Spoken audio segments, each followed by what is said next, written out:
I'll take the mic though. Woo.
Cote. I'm originally from Tampa Bay, so you could call me a full-blooded Tampan. Let's get my appearance out of the way, okay? I'm very hirsute. I got strong Hagrid vibes I bring to the party.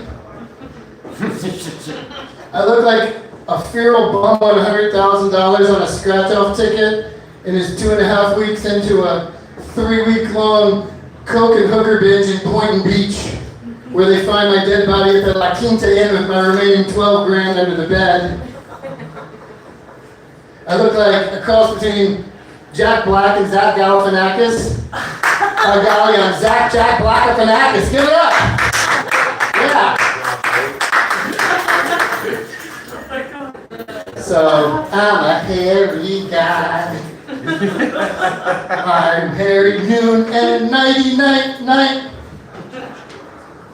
I was homeschooled, in case you haven't picked that up already. I don't even know what I don't know. I'm also an identical twin, so there's 2 of me running around. That's not scary enough. One's enough, folks. I didn't need a womb mate, but I got one. When we were born, I didn't have a name, so I was thinking about going up on stage with a paper bag and be Mr. No Name. Because my brother was Christopher Paul, he came out, they didn't know there was twins. So I come out second, I'm Captain Surprise. Hey guys, look at me, went to the party, Johnny come lately, PJ Cote. So I didn't have a name, so they gave him to Christopher. Very utilitarian, my parents were. They gave him to Christopher, and I got the Paul. So Paul stands for Paul Jr., hence I'm PJ. That's my name, don't worry now. My last name is Cote, spelled C-O-T-E. Very easy to spell and very difficult to pronounce, as it were. Back in the day when people called the homestead, they'd say, "Is Mr. Cote there?" My dad said, "You might want to check your foyer over to the mudroom. Might find a London fog or 2 hanging on the coat rack." None but Cotes around these parts. I originally grew up in a town called Sefner. That's Sefner, Florida, but you can't say Sefner because they'll run you out of town on a rail. Sefner, I'm from Sefner, Florida, shit. And that's what you do there. And they have an accent. You have to try to decipher the redneck. I worked at the Sefner Subway. You gotta blow like 3 teeth for full effect. Sefner Subway. I don't know if you remember the old Sefner, the old Subway menu. I want a 6-inch cold cut combo. Want you to put the bologna side up. I want extra tomatoes, but I don't want no jalapenos. That was fun. And then they were like, they had certain words they replaced. Like, there's certain syllables, right? Like, like you get the vinegar and oil, right? I like the vinegar dressing, but I don't want no oil. I'm sorry, sir. Did someone just punch you via the drive-thru mid-order? Your rival redneck just got you and they're about to take you back to the trailer court in Dover. So that was my Sefner Subway. I work at a job as an answering service, and my job is to be a glorified receptionist all day. And one of my jobs is for iguana control. This is a literal job out of Miami, obviously the only place on earth where iguanas are a problem, because they're an invasive species, right? So I get this call from iguana control, and the lady says, "My name is Meredith Brokaw." And I'm like, yeah, Brokaw, like the TV newsman, you know? Tom Brokaw, you guys know Tom Brokaw, right?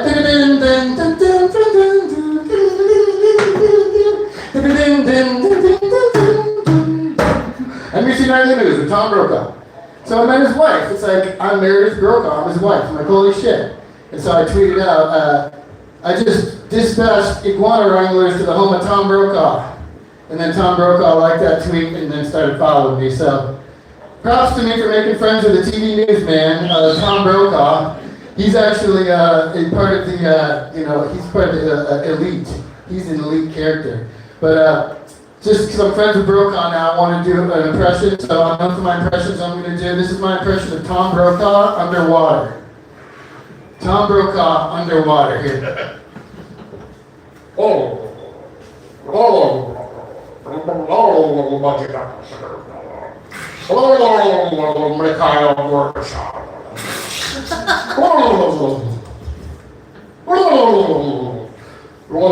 Lieutenant Colonel Oliver North.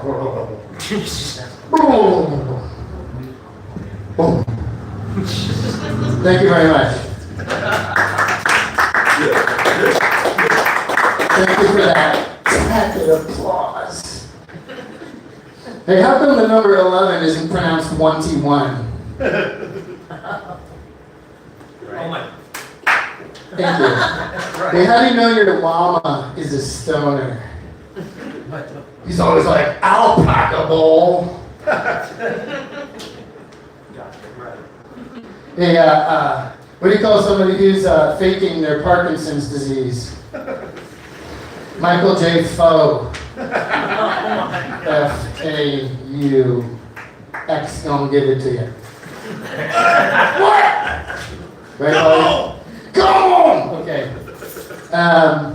Hey, listen, if an arsonist invites you to a housewarming, don't go. It's probably not his house. It's not what you think. Don't bring a rice cooker.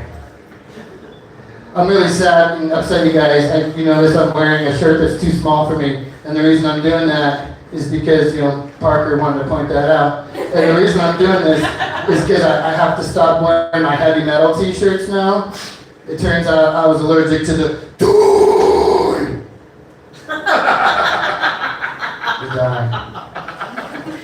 You got any hipsters in the crowd? Any hipsters? Drinking an IPA wearing Toms? If you're a hipster and you marry your hipster wife and you're getting married and you got a hipster wedding, make sure you schedule to have your honeymoon in Intercourse, Pennsylvania so you can fuck ironically. Hey, if you wear only Nike Shocks, then you're probably a serial murderer. If your name is Carter, you're either a date rapist or you run an MLM. Or both. Got a lot of gay friends, and I love hanging out, talking to them, but sometimes it's hard to get a straight answer out of them.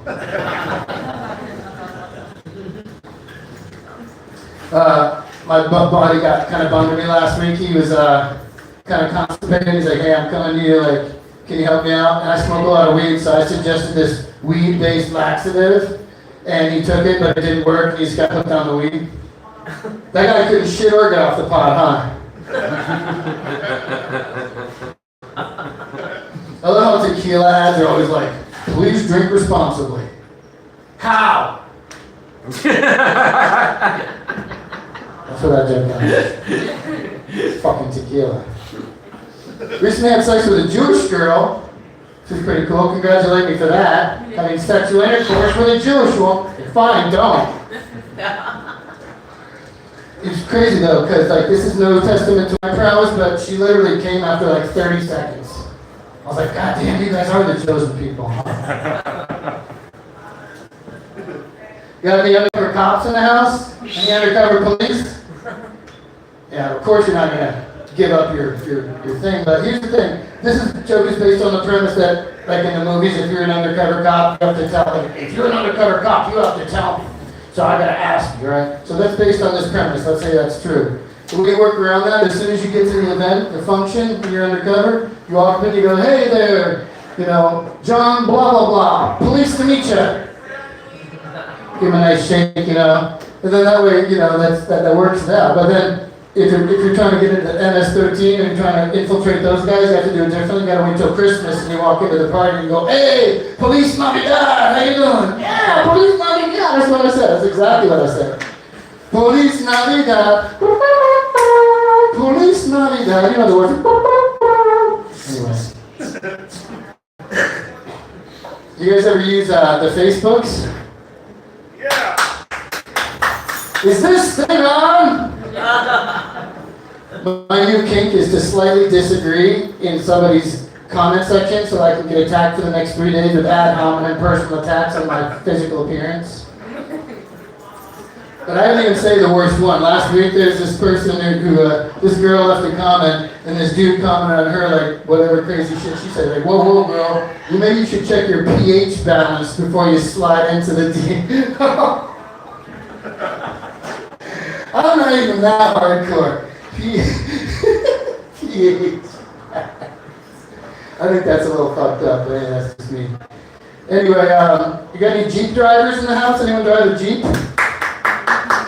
I hope this joke doesn't piss you off, but do you have any ducks in your Jeep? I do, one. Alright, so here's the part where I make fun of. So this is not into you, but I'm going to tell my Jeep joke. One alien. Okay. And an alien. One alien and one doctor. I'm fully cool with the aliens. Fornication. That makes a lot of sense because you look like the base for the alien ant farm. I like a car for myself and her. That's awesome. Are you okay? No. Yeah, go ahead, crack away. We're done. Let's see what you got. We're done. I like my physical health. I'm gonna go get a drink. Bring me one, alright. I take Jack and Coke. Jack and Coke. All right. This is my impersonation of a CD joint. You guys ready? CD joint from an '89 Ford Explorer, okay?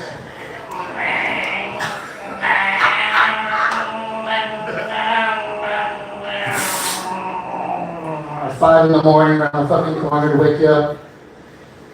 I'll be honest, before I figured out what CV stood for, I thought CV joint was when you took your resume and rolled a doobie with it.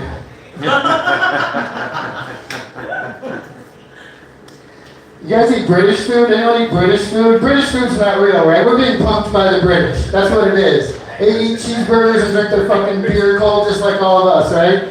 They're like, "Oh, here's a plate. We like take these like sausages and like grandma's fingers inching up out of the grave. We put that on there. And then we got some little toast with some beans on it, not a speck of pepper on there with the gravy. And you want a vegetable? Oh, we spit this big little mushy peas. They spit this glob of mushy peas. Oh, I swear to God, the English, they're not real. You're punking us, right? Like, sawed off your wob. I imagine that's something you say to an English person. "Hey, sawed off your wob." That's fine. Anyway, I'm going to leave you guys with a public service announcement. We are all one. There is no separation. Only love exists. We're all just little shiny little facets in a diamond of oneness and wholeness. I took 0 mushrooms before I said any of this. I love you unconditionally. And we'll see you next time on PJ Cote. Much love.